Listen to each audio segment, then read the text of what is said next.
আসন্ন জাতীয় সংসদ নির্বাচনে কুষ্টিয়া ৩ আসনে বাংলাদেশ জামায়াত ইসলামীর প্রার্থী হিসেবে মনোনয়ন পেয়েছেন বিশিষ্ট ইসলামী চিন্তাবিদ এবং আলোচিত বক্তা মুফতি আমির হামজা। ২৫ মে কুষ্টিয়ার আব্দুল ওয়াহিদ অডিটোরিয়ামে জেলা জামায়াতের দায়িত্বশীলদের এক সমাবেশে আনুষ্ঠানিকভাবে তার নাম ঘোষণা করেন জামায়াত ইসলামীর কেন্দ্রীয় নির্বাহী পরিষদের সদস্য মোবারক হোসেন।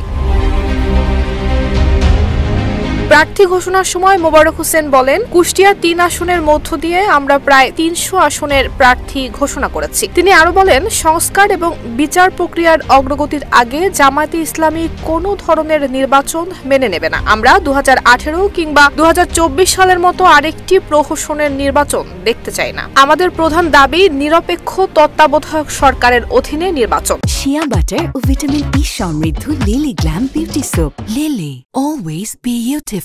মুফতি আমির হামজার প্রসঙ্গে তিনি বলেন, আমরা যে প্রার্থীকে মনোনয়ন দিয়েছি তিনি শুধু দেশে নয় আন্তর্জাতিক অঙ্গনেও সুপরিচিত একজন ইসলামিক স্কলার এবং জননন্দিত বক্তা।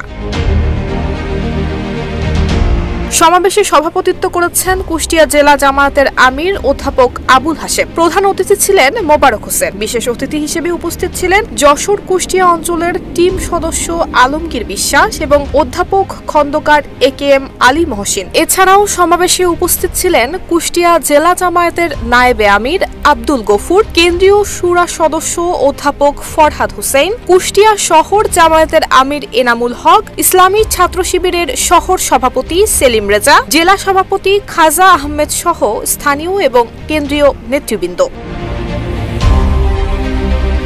নুসরাত জাহান মেহেক, ঢাকা পোস্ট।